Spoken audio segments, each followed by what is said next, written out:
July 27th, 2009, I was diagnosed with ALL, which is T-cell acute lymphoblastic leukemia, and it pretty much put my whole life on hold. It changes your life tremendously. I've now been a mom of a daughter with cancer for 5 months, and in the 5 months it has been extremely different. It definitely hit me a lot more whenever I went back to school, because that's when my friends, they just kind of started fading down a lot, and like I couldn't go back to school. I had to be homeschooled because of like germs. You have to be on call 24/7 because she could be taken to the hospital at any moment, with fever, because she does have a port that, a foreign object in her body that could be rejected, and the fever would be the first sign of that. I was involved with a lot of sports, actually. I was involved with field hockey, was a big part of my life for a while. I danced for like 5 years. That's like the one thing I want to go back to when this is all over. Casey and her sister went to see the movie My Sister's Keeper, knowing nothing, and, everything was good. And they kidded around the house. I'll give you my kidney out, kidding around about the movie. And 3 days later, she woke up and she had a lymph node come out behind her ear, which she's had before, and the doctors always said it's been a sign of infection, so he gave her antibiotics. And he sent her for blood work, and it would have been yearly blood work anyway. Like a week later, he called and said, something's really wrong, you gotta go to the emergency room. And we're like, what's going on? So we went to Jersey Shore emergency room, and then my nurse, she was like, checking all my stuff, and I'm just sitting there with a big smile on my face, I feel fine. And she's just like, you don't have a fever? I'm like, no. She's like, you don't feel achy? No. And she's just like, you're in the emergency room and you don't know why? I'm like, and then the doctor came in with a paper that my doctor faxed him, and he was like, I know why you're here. And half hour later, we were in intensive care. Dr. Pan, who is our oncologist, came in to see us the next morning and said that he's been up all night looking at her papers, under her blood under microscope, didn't have to see her, and on paper, he saw a half-dead child.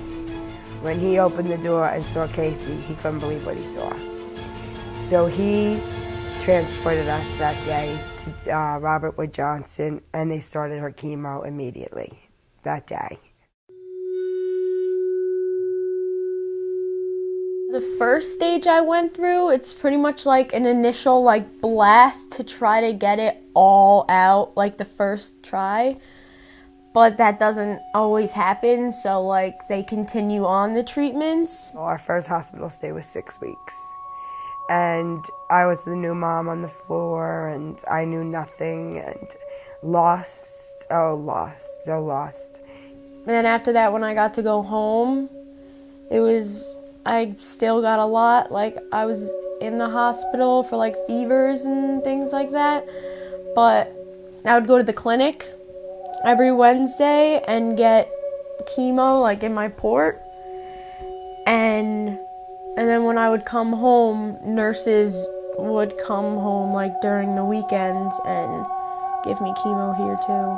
Now, I was just telling Casey the other day that I go back, I feel like a veteran.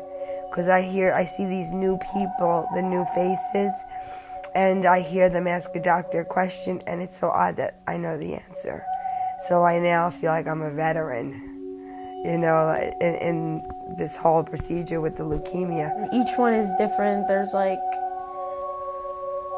they all have different side effects. One medicine that helps a lot is steroids. That's definitely a big part of treatment, because every kid that has cancer, no matter what cancer it is, they always put you on steroids. But those have a lot of side effects. Casey happens to have a very good outlook on the whole thing anyway, and she's taught me more about this than anybody. Casey, this is where our volunteer donors come in and they donate their blood right here at our fixed site in Shrewsbury. I've gotten blood transfusions a lot, definitely a lot, probably like 10 times already. Like, I needed it a lot, like a lot of times, and in the future I'm gonna need it more. Casey, all this blood just came from Middletown South High School, and they bring it in here and they hang it up to start separating it and testing it. And then over here is actually where they keep the platelets, and the platelets have to keep moving. I could tell when I need blood because it's like you just don't, like, your strength just goes down, like, even more than it already is. And like, it's like when your heart like beats, you can feel it like in your head and like your fingers, and like it's a really like bad feeling. After my daughter receives blood, she's happy, she's rosy, she seems happy, she has energy, she's everything I want her to be.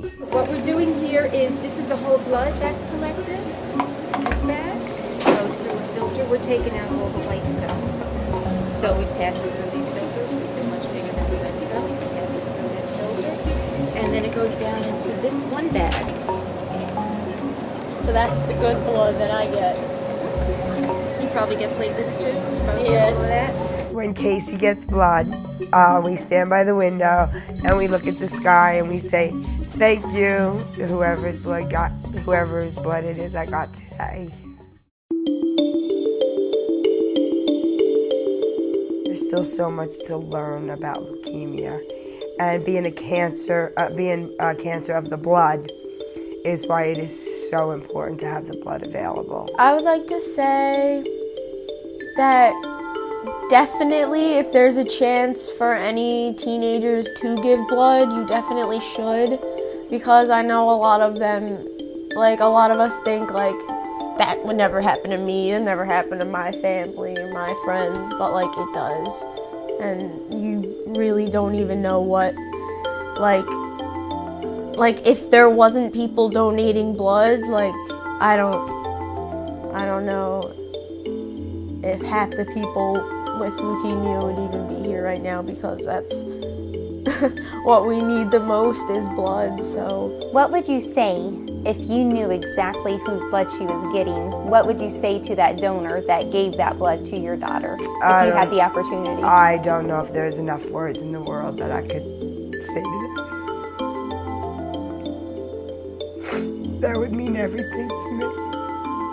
Just to be able to thank the person. And I'd like to thank everybody who has ever donated blood to a child, to anybody who needed blood. It's so worth it to like help someone like so easily. So like why not?